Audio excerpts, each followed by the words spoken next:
주의 손 날 붙드시네.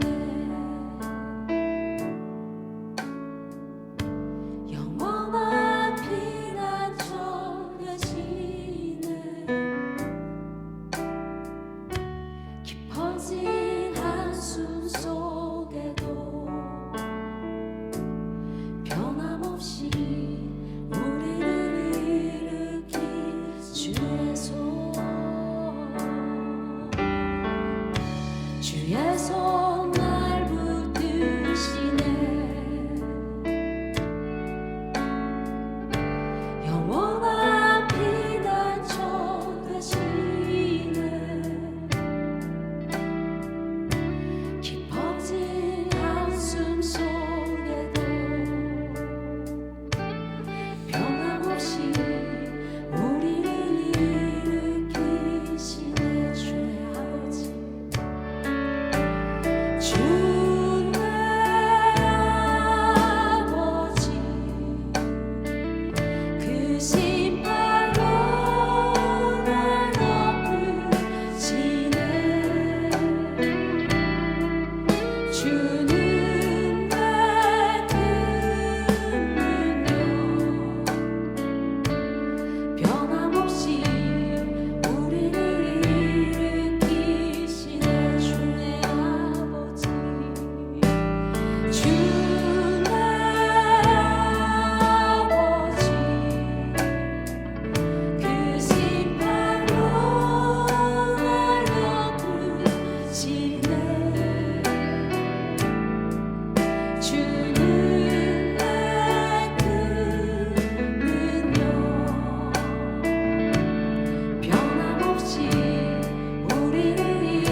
우리에게 주시는 말씀은요, 에베소서입니다. 에베소서 1장 1절로 14절 말씀, 에베소서 1장 1절로 14절 말씀입니다. 우리 한 절씩 교독하도록 하겠습니다. 하나님의 뜻으로 말미암아 그리스도 예수의 사도된 바울은 에베소에 있는 성도들과 그리스도 예수 안에 있는 신실한 자들에게 편지하노니,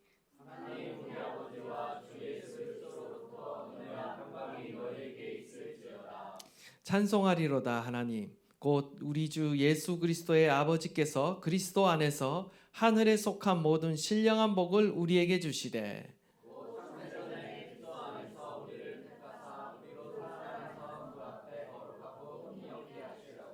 그 기쁘신 뜻대로 우리를 예정하사 예수 그리스도로 말미암아 자기의 아들들이 되게 하셨으니,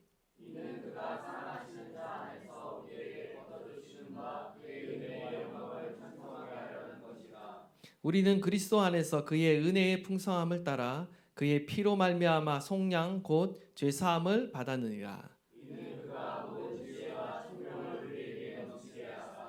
그의 뜻의 비밀을 우리에게 알리신 것이요 그의 기뻐하심을 따라 그리스도 안에서 때가 찬 경륜을 위하여 예정하신 것이니,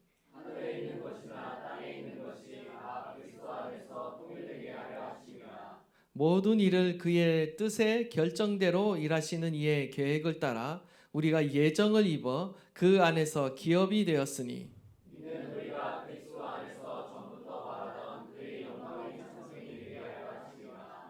그 안에서 너희도 진리의 말씀 곧 너희의 구원의 복음을 듣고 그 안에서 또한 믿어 약속의 성령으로 인치심을 받았으니, 이는 우리 기업의 보증이 되사 그 얻으신 것을 속량하시고 그의 영광을 찬송하게 하려.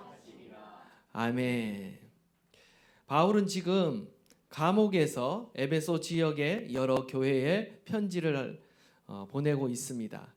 에베소는 로마 영토에서 세 번째로 큰 항구 도시였습니다. 인구가 약 25만 명으로 추정되는 대도시였어요. 소아시아 문물의 허브였습니다. 풍요로운 삶의 다양한 기회들을 제공하는 도시였습니다.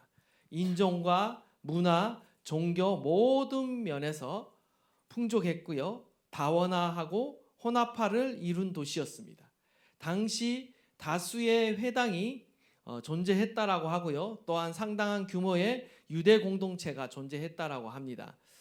에베소 하면 여러분 가장 먼저 떠오르는 것이 뭡니까? 에페소. 바로 아데미 여신의 우리가 떠오르게 되죠. 아르테미스 신전을 우리가 떠올리게 됩니다. 아르테미스 신전은요, 그리스 신화에 등장하는 달의 여신 아르테미스에게 바쳐진 신전입니다. 이 신전은 세 번이나 건축이 되는데요. 첫 번째는 거대한 홍수로 인해서 무너지게 되고요. 두 번째 신전은요, 방화로 인해서 다 불타게 됩니다. 그래서 마지막 세 번째로 지어진 이 아르테미스 신전이 바로 우리가 잘 알고 있는 고대의 세계 7대 불가사의 중 하나다라고 칭해지는 거고요. 우리가 사도행전에 보면 이 누굽니까? 사도 누굽니까? 바울. 자꾸 사도 요한이라고. 사도 바울이 방문한 그 에베소 그리고 그 신전, 그게 바로 이 세 번째 신전인 것이죠. 지금은 이제 돌기둥만 이렇게 남아 있습니다. 먼저 PPT를 한번 보시면 이 첫 번째 사진이 뭐 인터넷 찾아보시면 나오는데요. 신전의 원래 모습은 없고 저렇게 기둥만 이렇게 남아 있고요. 두 번째 사진을 한번 띄워주시면 이게 이제 박물관에 이제 소장되어 있는 축소돼서 이렇게 전시되어 있는 거죠. 아르테미 신전이 저렇게 했을 것이다라고 이렇게 추정하고 있고요. 또 한번 보여주시면 이제 아데미 여신입니다. 아르테미스 여신인데 보시면 아시겠지만 가운데 이렇게 가슴이 이렇게 굉장히 많이 있죠. 풍요의 여신입니다. 뭐 여성의 가슴이다라고 말하기도 하고 또 고환이다라고까지 또 이렇게 얘기하기도 합니다. 어쨌든 이 달의 여신이자 이 풍요의 여신 이 아르테미스는요 에베소에서 정말 추앙받고 있고 어떤 정신적인 지주였습니다. 에베소는요 아르테미스뿐만 아니라 신들의 성지였습니다. 각종 신들이 있었고요. 신전들, 마술, 토속 신앙이 혼합되어서 굉장히 종교적으로 부흥한 도시였습니다. 제가 이번에 또 이제 성지 순례를 갔다 와서 이제 그 영상을 좀 찍은 게 있습니다. 한번 보여주시죠. 아르테미 신전 이 터만 이제 저렇게 남아 있고요.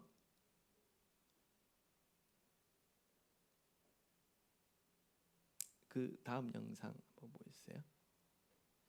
두 번째 이 영상은 뭐냐면 원형 대극장입니다. 그 당시에 에페소 도시에 있었던 원형 대극장인데요. 2만 4천 명을 한꺼번에 수용할 수 있는 오늘날에도 쉽지 않은 그런 어마어마한 구조물이 있습니다.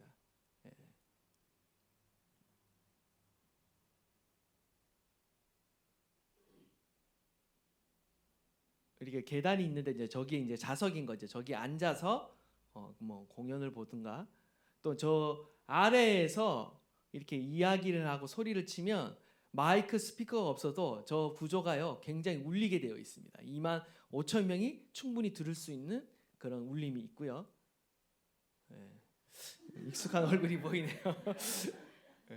그 다음 거 한번 보여주세요. 이제 저게 이제 외부에서 보면 저렇게 어마어마하게 큽니다. 지금도 저 정도 규모의 원형 극장, 뭐 운동장, 오늘날 말하면 우리나라 뭐 스타디움 정도 돼야 저 정도 될 것 같은데 굉장한 극장이 있고요. 문화가 굉장히 융성하게 발달됐다라는 걸 알 수 있고요. 또 그 다음 영상을 한번 보여주시면 셀축 도서관입니다. 뭐 일명 두란노 서원이라고 사도행전에 나오는 두란노 서원으로 알려져 있는데 뭐 사실은 뭐 두란노 서원은 아니지만 어쨌든 셀축 도서관 1만 2천 권의 두루마리 도서가 있었다.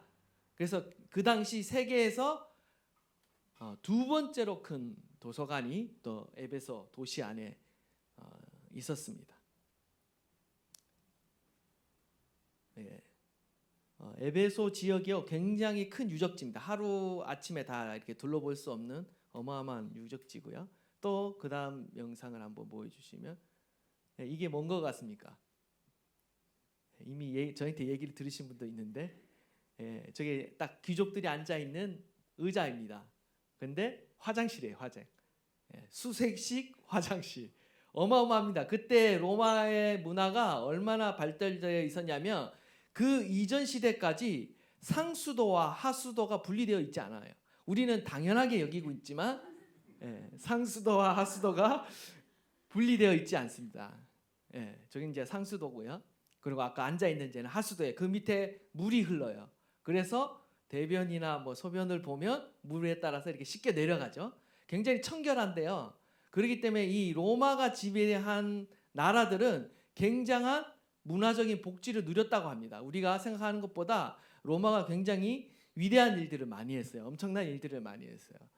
그래서 이 상수도와 하수도가 분리되어 있지 않기 때문에 항상 고대 사회는 전염병, 수질성 전염병에 의해서 사람들이 빨리 죽었어요. 근데 로마 시대에는 그게 분리되어 있음으로 인해서 사람들이 굉장한 복지를 누렸다. 문화와 정치, 경제, 모든 종교 굉장히 부흥하던 시대였습니다.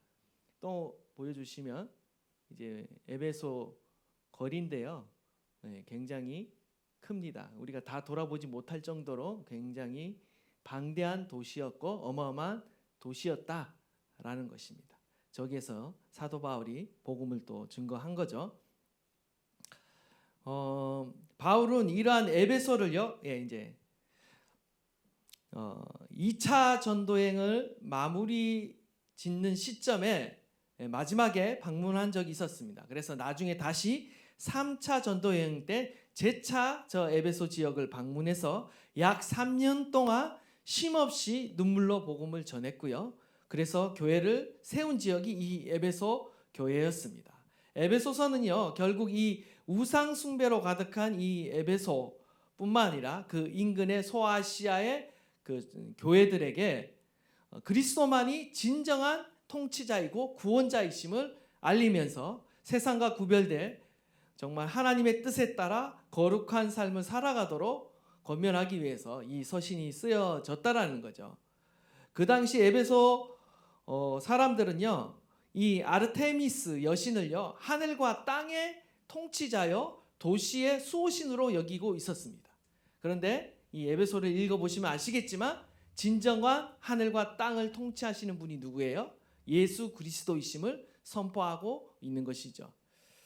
오늘 본문의 1, 2절을 보시면 바울이 자신이 하나님의 뜻으로 된 그리스도 예수의 사도라고 말하면서 자신의 프로필을 소개하면서 이어서 하나님을 찬양하는 긴 기도를 시작합니다.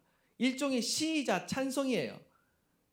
3절부터 무려 17절까지가 헬라어 원문에 보면 한 문장으로 되어 있습니다. 한 문장의 긴 시입니다. 그리고 이어서 이제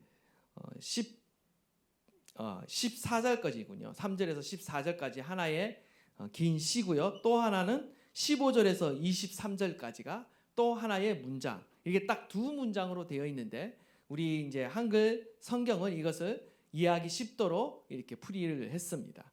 먼저 오늘 본문 가운데 우리 3절 말씀 한번 다 함께 읽도록 하겠습니다. 시작.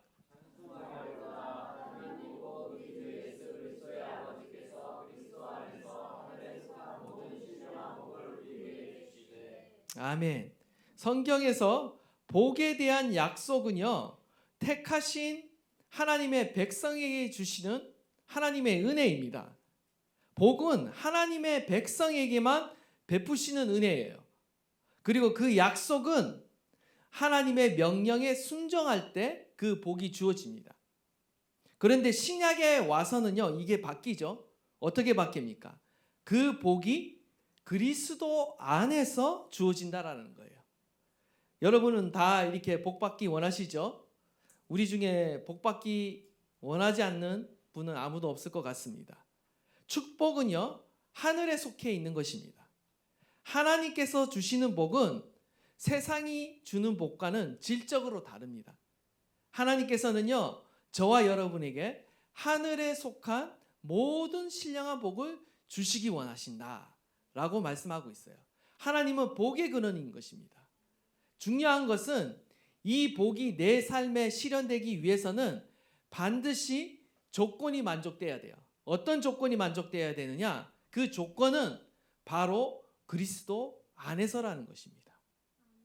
하나님의 놀라운 복들이 내 삶의 실제가 되고 하나님의 그 놀라운 통치가 내 삶에 온전히 실현되기 위해서는요, 저와 여러분이 그리스도 안에 있어야 하는 겁니다.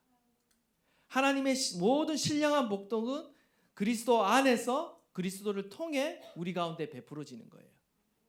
중요한 것은 오늘 그 복을 신령한 복이라고 말씀하세요. 사도 바울은 하늘에 속한 신령한 복이라고 말합니다. 사실 하늘에 속한 복이다 라고 말하든지 아니면 그냥 신령한 복이다 라고 말해도 충분한데 이 두 가지 표현을 한꺼번에 사용하고 있어요. 굳이 함께 사용하는 것은 그만큼 이 소아시아 교회 성도들이 복에 대해서 분명하게 깨닫기를 원했던 거예요. 왜냐하면 그들이 얼마나 이 땅에서 복을 누리기 원하고 복을 갈구했든지 수많은 우상들과 신전들을 섬기고 있었다라는 거죠. 근데 진정한 복, 하나님이 주시는 그 복을 받아 누리도록 지금 이 편지를 쓰고 있는 것입니다. 여러분, 그렇다고 해서 물질적인 복도 하나님이 주시지만 이 오늘 본문에서 말하는 복은 더 높은 차원의 복을 말하고 있습니다. 하나님께서 예수님을 통해 우리에게 주시는 복은 하늘에 속한 신령한 복이다 라는 거예요. 물론 이 말씀은 하나님께서 예수 믿는 자들에게 물질적인 복을 내려주시지 않는다라는 의미는 아닙니다. 물질적인 복은 비성경적이고 잘못된 복이다라고도 말하지 않아요. 하나님은 물질적인 복도 주시고 영적인 복도 주시는 분이십니다. 예수님으로 말미암아 복의 개념이요 완전히 달라졌습니다. 전혀 인간들이 생각하지 못한 하늘에 속한 신령한 복으로 대체되었다라는 거예요. 이 땅의 것들은 다 모형에 불과해요. 그림자에 불과해요. 실제는 하늘에 있는 것입니다. 영적인 것이 실제라는 거예요. 율법에서 말하는 축복을 우리가 한번 살펴볼 텐데 시편 28편 3절에서 6절 말씀 우리 한번 읽도록 하겠습니다. 구약에서 복이 구체적으로 뭔지 보여주는 구절입니다. 우리 한번 읽도록 하겠습니다. 시작. 없어요? 신명기 28장 3절에서 6절 말씀입니다. 성읍에서도 복을 받고 들에서도 복을 받을 것이며 내 몸의 자녀와 내 토지의 소산과 내 짐승의 새끼와 소와 양의 새끼가 복을 받을 것이며 내 강주리와 떡반죽 그릇이 복을 받을 것이며 내가 들어와도 복을 받고 나가도 복을 받을 것이니라. 구약 율법에 의하면 복이 지금 대부분 어떻습니까? 물질적인 복을 말하고 있어요. 하나님도 물질적인 복을 주십니다. 우리에게. 우리는 몸의 건강, 어떤 사업의 번창, 어떤 자녀들의 성공, 대학 입시, 좋은 회사의 어떤 입사, 승진, 장수 등 오늘날에도 우리는 복에 대한 개념이 이 개념을 벗어나지 못하고 있을 때가 너무나 많습니다. 이 복에 대한 개념은 단순히 세상적인 복의 개념뿐만 아니라 이 율법적인 축복관이기도 하다라는 거죠. 자연적인 인간, 율법적인 인간은요 항상 물질적이고 현세적인 복을 추구하게 되어 있어요. 그리고 그 이상의 것들을 생각하지 못한다라는 거예요. 우리는 어디에 매여 살고 있습니까? 이 땅에 매여 살고 있습니다. 이 땅의 물질에 매여 살아가고 있어요. 현세적인 것들인 거죠. 이런 것들은 영원하지 못한 것들입니다. 사실 이 모든 복들은요 죽음과 함께 이 땅에 놓아두고 떠날 것들이에요. 잠시 머물다가 사라질 것들이에요. 그런데 우리가 자칫 잘못하면 이 땅에 매여서 이 땅의 것들만 바라보고 추구하다가 죽을 수가 있다라는 거죠. 그런데 우리 하나님께서 예수님을 통해 무엇을 주셨다라고 말합니까? 하늘의 것들을 주셨다라고 우리에게 말하고 있습니다. 신령한 것들을 우리에게 주셨다라는 것이에요. 영원한 것들을 우리에게 주신 것입니다. 사라지지 않는, 멸하지 않는 영원한 복을 우리에게 주신 거예요. 우리는 이것을 분명히 알아야 합니다. 세상 사람들은 결코 상상할 수 없는 복을 저와 여러분 가운데 주셨다라는 거예요. 지금도 주고 계신 거예요. 물론 이런 것들이 하나님께서 물질적인 것, 세상적인 것은 주지 않으신다라는 건 아닙니다. 사도 바울은 그것을 말하는 것이 아니에요. 여러분이 아무리 좋은 것을 여러분의 손에 쥐고 있다 하더라도 그것보다 비교할 수 없는 더 크고 좋은 것을 여러분이 받게 되면 어떻게 됩니까? 여러분이 손에 쥐고 있는 것을 놓게 되는 거예요. 이와 마찬가지예요. 우리가 지금까지는 세상의 것들을 추구하고 붙잡으려고 노력했지만 정말 더 좋은 복을 우리가 알게 되면요. 우리는 손에 쥐고 있는 것을 놓게 되는 거예요. 그리고 값진 것을 더 가지려고 우리는 노력하게 된다는 겁니다. 그런데 하나님이 우리에게 주신 보화, 하나님이 우리에게 주시는 축복이 바로 이러한 것이다라는 것입니다. 원하기는 저와 여러분이 하나님이 주시는 모든 신령한 복들을 더 깊이 깨달을 수 있기를 바라고요. 또한 그것을 추구하며 누릴 수 있기를 바랍니다. 이 땅 가운데서 이 땅의 것들만 추구하는 것이 아니라 하나님이 주시는 신령한 것들을 추구하며 살아갈 수 있기를 바랍니다. 그러기 위해서는요, 우리의 눈이 열려져야 하는 것입니다. 신령한 복들을 우리가 깨닫고 바라볼 수 있는 눈이 우리 가운데 열려져야 하는 것이죠. 세상이 줄 수 없는 신령한 복으로 인해 우리는 하나님께 감사하고 기뻐할 수 있어야 하는 것입니다. 베드로전서 1장 4절에 보면 썩지 않고 더럽지 않고 새하지 아니하는 유업을 입게 하시나니 곧 너희를 위하여 하늘에 간직한 것이라. 성경은요, 우리에게 하나님이 약속하신 신령한 것, 유업이 있다라고 말하고 있어요. 썩지 아니할 유업이 우리 가운데 있다라고 말하고 있어요.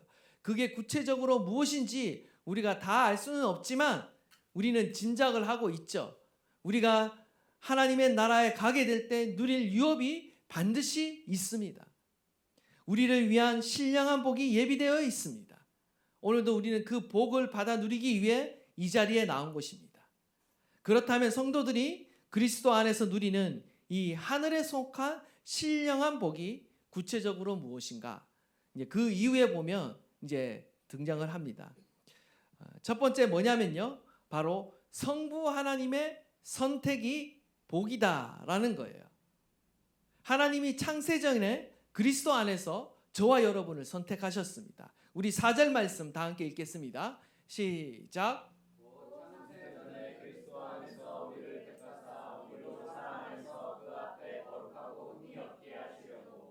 아멘. 창세전이라고 말하고 있는데 이것은 바로 시공간이 창조되기 전을 가리킵니다. 한마디로 영원 속에서 하나님이 홀로 존재했을 때를 말하고 있어요. 시간이 창조되기도 전에, 영원 전에 하나님께서 행하신 행동이 무엇이냐? 바로 선택이었다라는 거예요. 우리가 이것을 다 이해할 수는 없습니다. 그런데 하나님의 선택은요, 저와 여러분을 선택한 그 사건은요, 언제 발생했느냐? 이미 영원 전부터 하나님이 계획하셨다라는 거예요. 고린도전서 1장 16절에 의하면 청지 창조 때 이미 그리스도께서 하나님과 함께하고 있는 것을 보게 되는데요. 고린도서 1장 16절입니다. 만물이 그에게서 창조되되 하늘과 땅에서 보이는 것들과 보이지 않는 것들과 혹은 왕권들이나 주권들이나 통치자들이나 권세자들이나 만물이 다 그로 말미암고 그를 위하여 창조되었다라고 말하고 있습니다.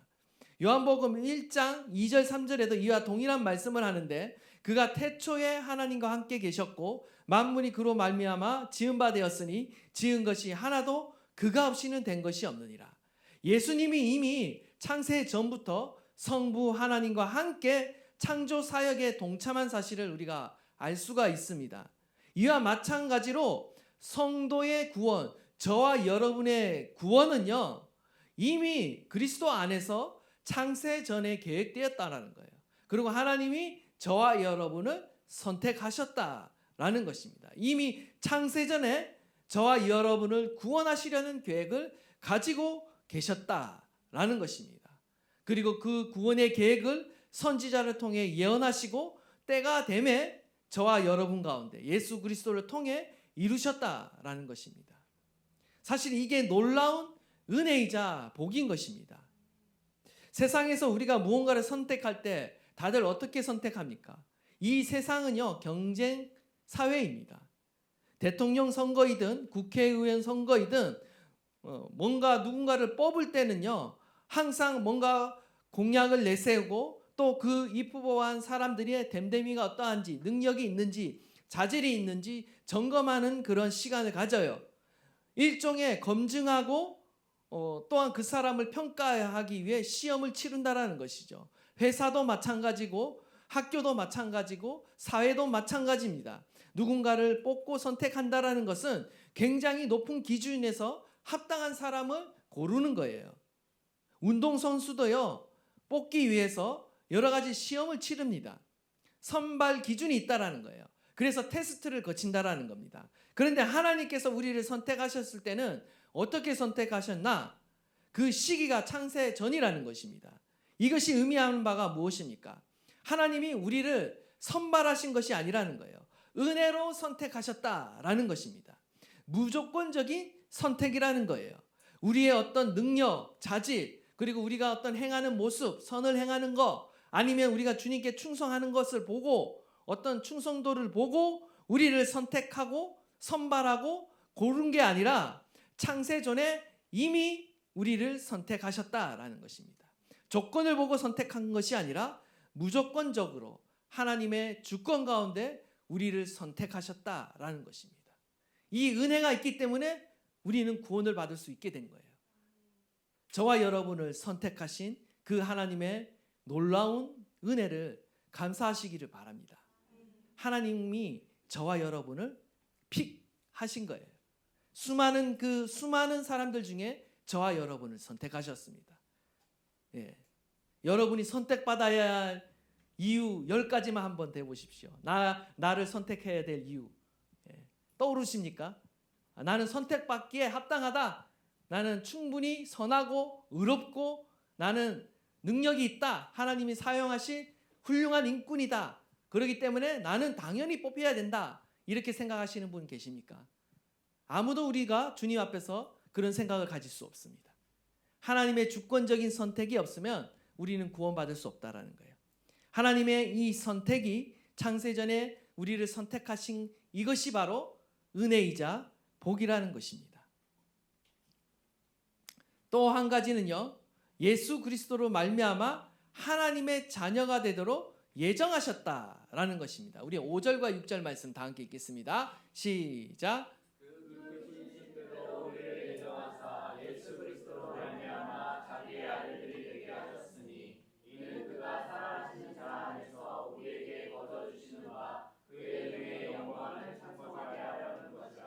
아멘.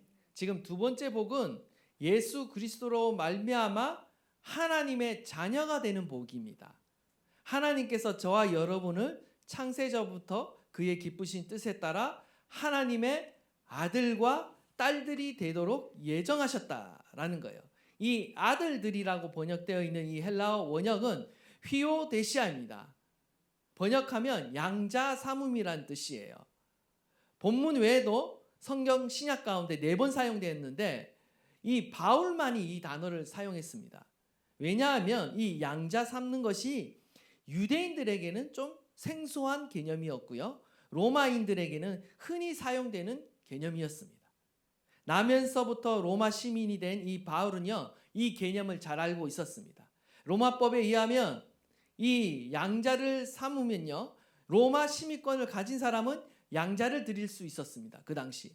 근데 이 입양된 자녀에게도 친자녀와 동일한 법적인 권한이 그 당시에 주어졌습니다.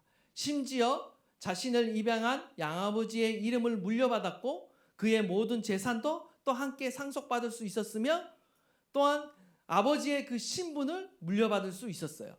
그러니까 우리가 요즘 생각하는 입양과는 차원이 다른 입양이었어요. 로마인들의 이런 관습을 잘 알고 있었던 사도 바울은 하나님께서 성도들을 하나님의 자녀로 입양했다라는 사실을 말하고 있는 것입니다.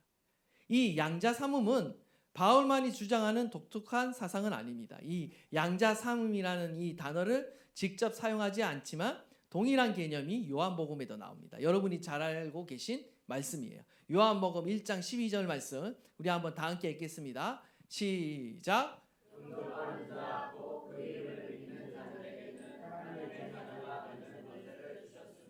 아멘.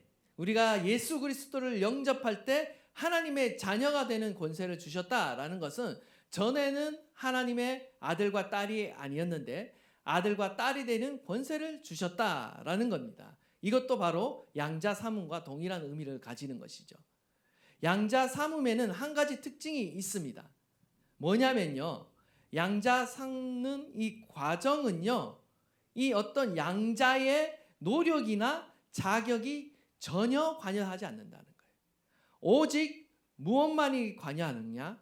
양 아버지의 의지와 사랑만이 전적으로 관여한다는 거예요. 이해가 되세요? 우리의 어떤 노력이나 자격이 하나도 요구되지 않아요. 오직 양 아버지의 능력과 사랑만이 작용을 한다는 것입니다. 로마인들은 심지어 자신의 전쟁 포로 가운데도 자신의 마음에 드는 자를 양아들로 삼았습니다. 그리고 자신의 신분과 재산과 사회적 지위를 모두 물려 주었어요. 하나님께서 우리를 자녀 삼으신 사실도 이와 같다라는 거예요. 하나님께서는요, 전적으로 당신의 그 주권 아래서 저와 여러분을 하나님의 아들과 딸로 삼아주신 것입니다. 우리는요, 하나님의 상속자입니다. 하나님의 유산을 물려받고 그 신분을, 그 지위를 물려받을 수 있는 존재가 된 거예요. 이거는 어마어마한 축복인 것입니다. 우리는 당연하게 생각하고 있고 별 대수롭지 않게 말하고 있지만 이거는 어마어마한 축복이라는 거예요. 로마서 8장 17절 자녀이면 또한 상속자 곧 하나님의 상속자요 그리스도와 함께한 상속자니 우리가 그와 함께 영광을 받기 위해 고난도 함께 받아야 할 것이니라. 갈라디아서 4장 7절. 그러므로 내가 이후로는 종이 아니요 아들이니 아들이면 하나님으로 말미암아 유업을 받을 자니라. 우리가 하나님의 아들과 딸, 양자, 양녀이기 때문에 우리는 하나님의 나라를 상속받는 것입니다. 하나님께서 이 놀라운 신령한 복을 우리에게 주셨습니다. 우리는 하나님께 감사하고 찬양해야 되는 거예요. 6절에 보면 이는 그가 사랑하는 자 안에서 우리에게 거저 주시는 바라고 되어 있습니다. 이 양자됨을 하나님께서 거저 주셨다라고 말하고 있어요. 이 거저 주다라는 이 단어는요, 카리스라는 단어에서 파생된 단어예요. 카리스가 뭡니까? 은혜입니다. 은혜. 하나님의 은혜라는 게 바로 거저 주시는 거로 나타나는 거예요. 우리가 어떤 자격이 있어서 하나님의 자녀가 되는 것이 아니라 그냥 하나님의 풍성한 사랑과 은혜 때문에 우리는 하나님의 자녀가 된 것입니다. 이처럼 구원이 사람의 노력이나 자격을 통해 얻을 수 있는 것이 아니라 전적으로 하나님의 사랑과 은혜로 인해 우리 가운데 거저 주어졌다라는 것입니다. 여러분이 왕의 자녀라고 한번 상상해 보십시오. 일국의 왕이 아닌 온 우주 만물의 왕이신, 만왕의 왕이신 그 왕의 자녀가 되었다라는 것은 어마어마한 특권이자 권세인 것입니다. 우리는 하나님의 자녀로서 이 땅을 살아가고 있습니다.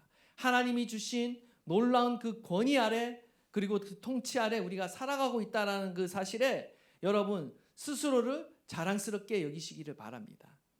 하나님의 자녀가 된 것은요, 이처럼 특권만 있는 것이 아니라 또한 책임도 있습니다. 책임도 있어요. 그 책임이 무엇이냐? 우리 4절과 6절 우리 한번 다 함께 읽도록 하겠습니다. 시작.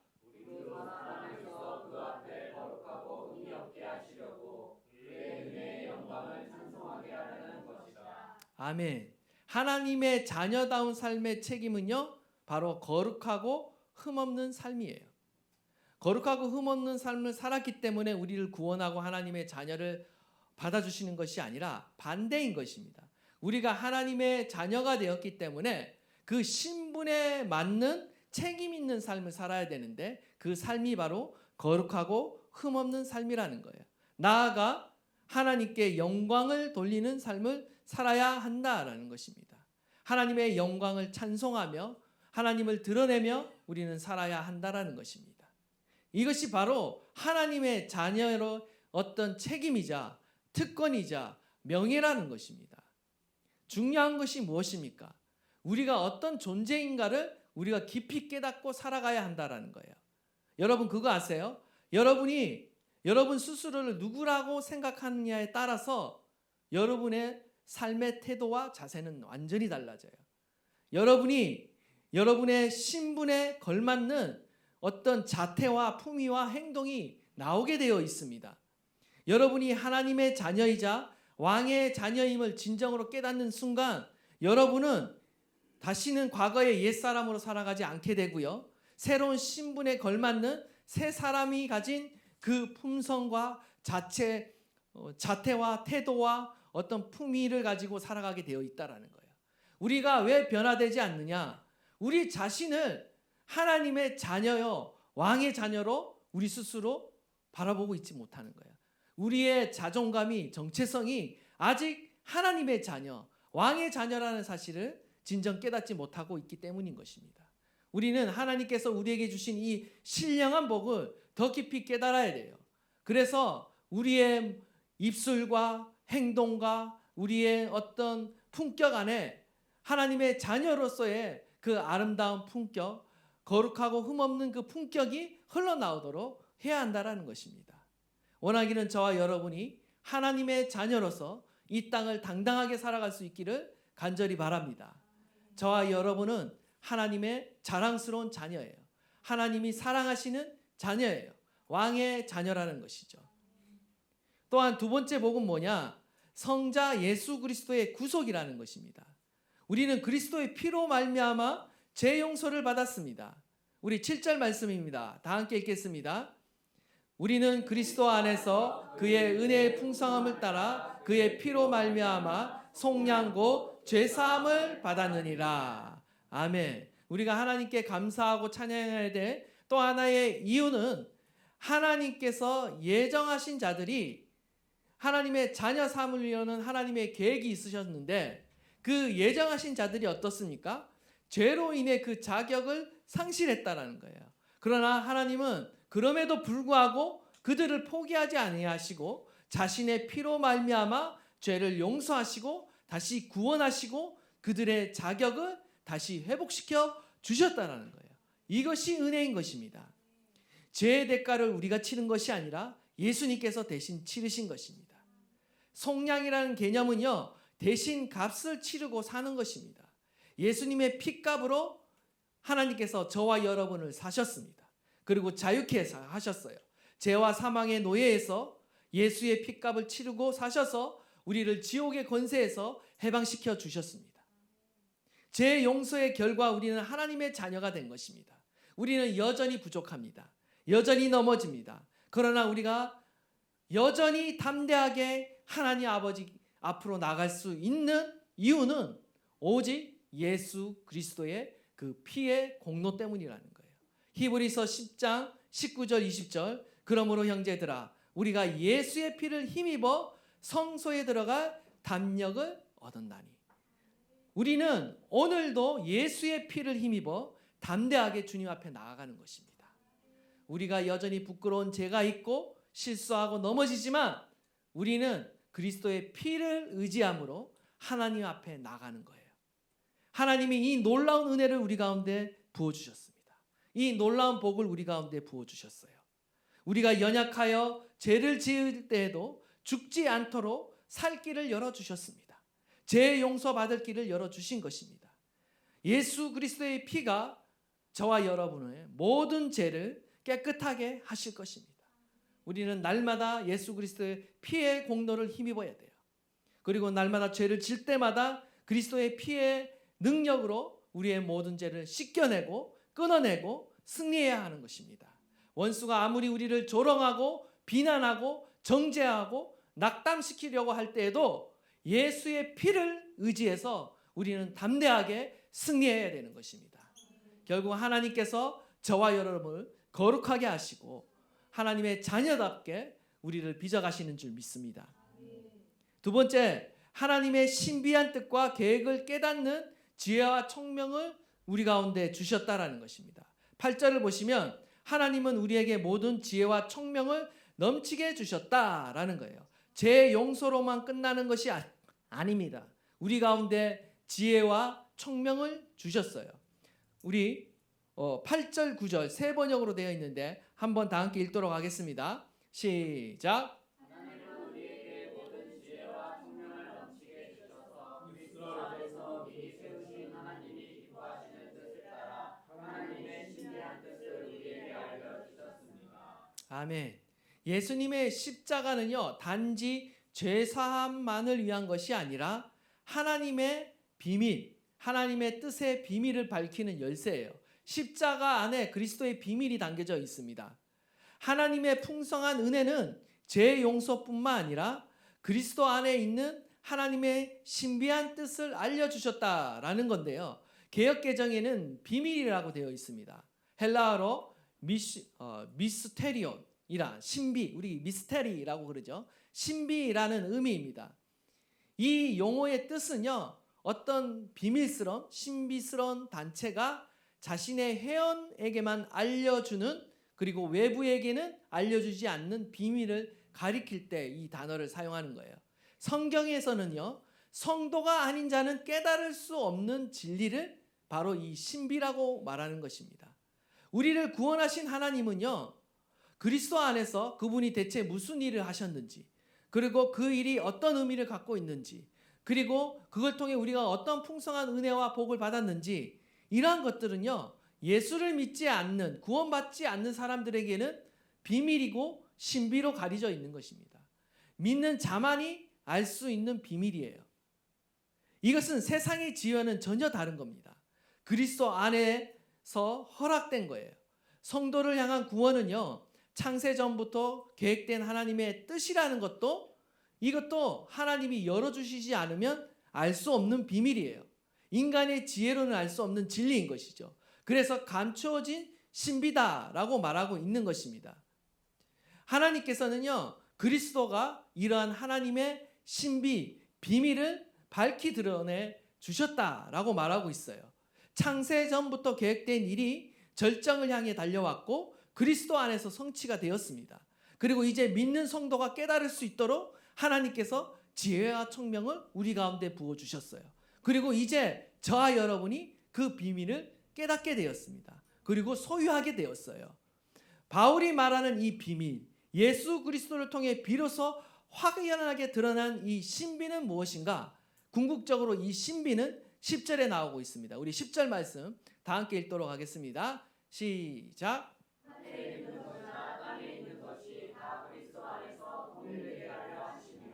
아멘. 하나님은 그리스도 안에서 하늘과 땅의 모든 것을 통일하시려는 계획을 가지고 계신다라는 거예요. 이게 그리스도의 비밀이라는 거예요. 그것은 바로 하나님이 그리스도 안에서 만물을 통일시키는 겁니다. 그리스도 안에서 그리스도를 머리로 해서 하늘과 땅의 모든 것을 다 하나 되게 하시려는 하나님의 놀라운 계획이 있었다라는 것입니다.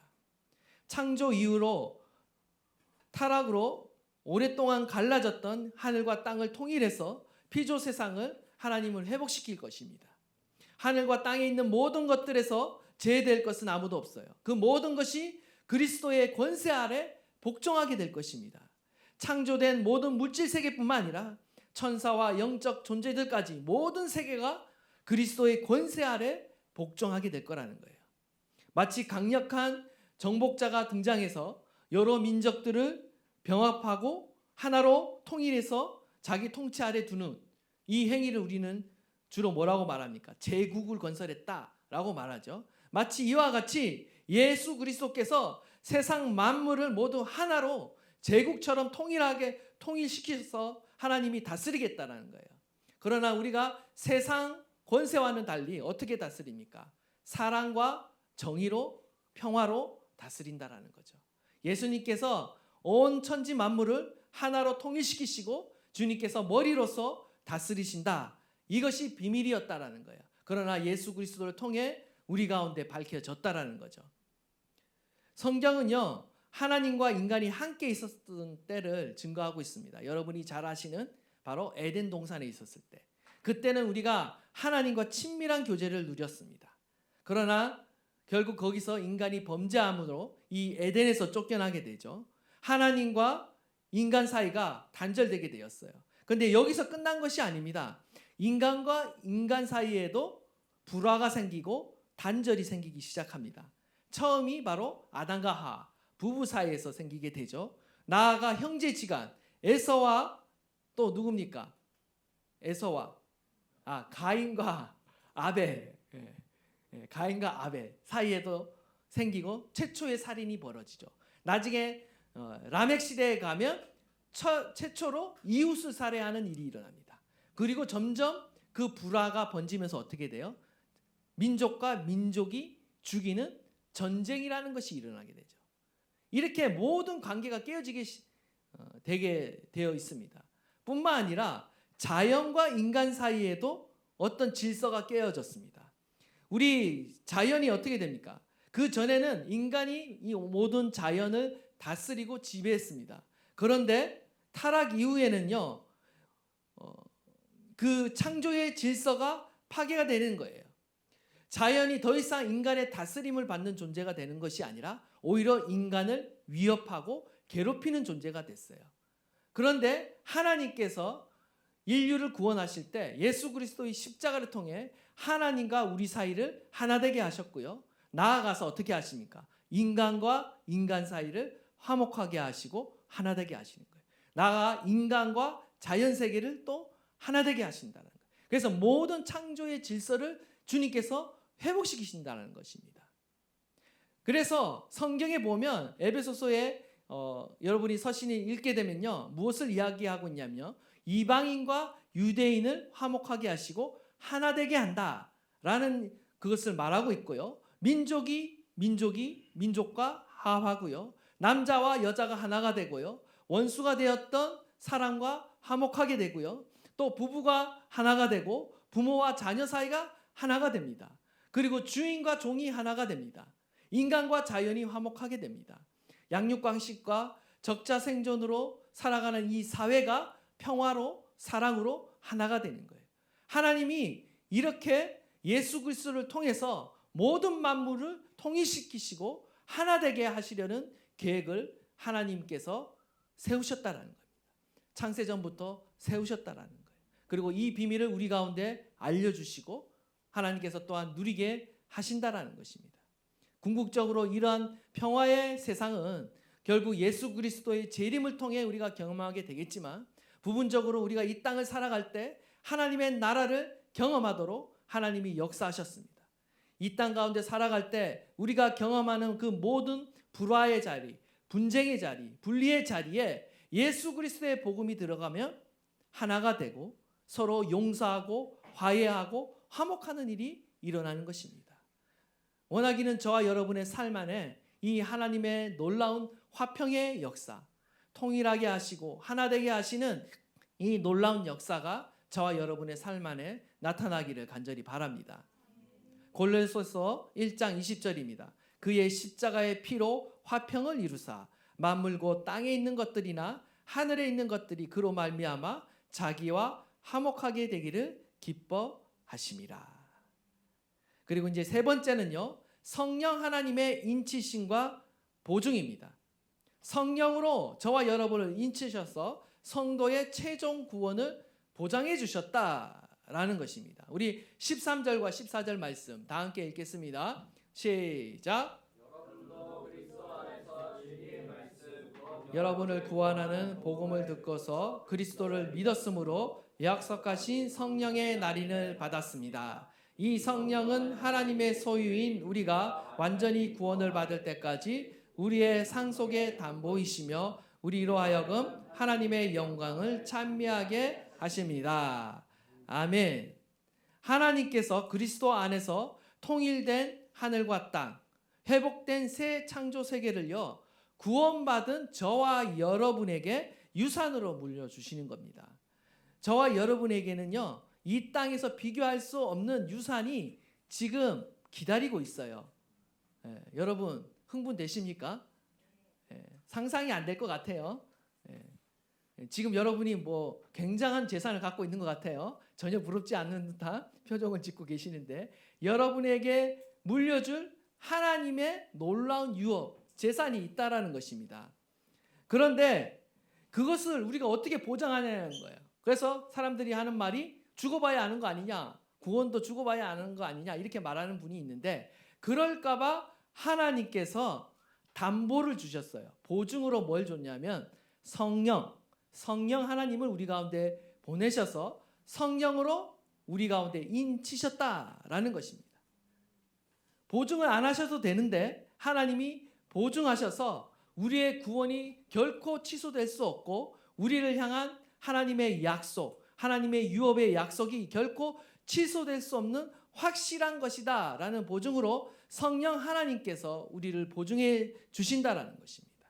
모든 게 하나님의 은혜인 거예요. 모든 게 하나님의 사랑인 것입니다. 이 넘치는 사랑과 풍성한 은혜를 저와 여러분이 받아 누리며 살아가는 것입니다. 이 영적인 복을 우리가 날마다 기억하시면서요, 주님께 감사할 수 있기를 바라고요. 오늘도 우리를 향한 하나님의 선한 계획이 계속해서 이루어지고 있습니다. 그리고 우리를 향한 하나님의 신령한 복이 날마다 우리 가운데 부어지고 있습니다. 우리가 하나님의 자녀라는 사실을 기억하고 이 특권과 이 명예를 누리며 살아가는 저와 여러분 되시기를 간절히 축원합니다.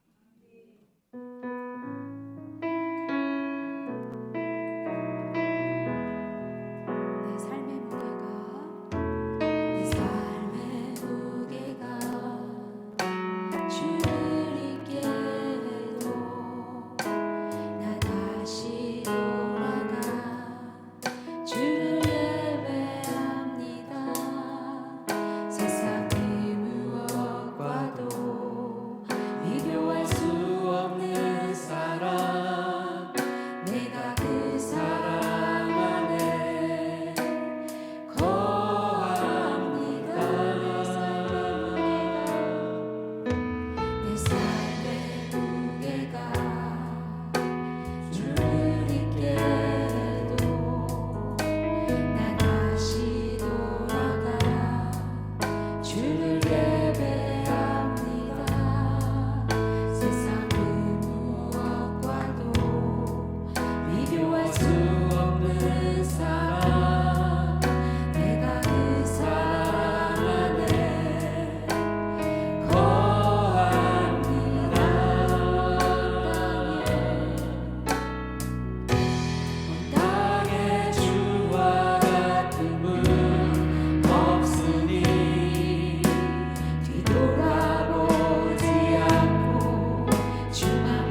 그렇습니다. 주님 한 분이면 충분합니다.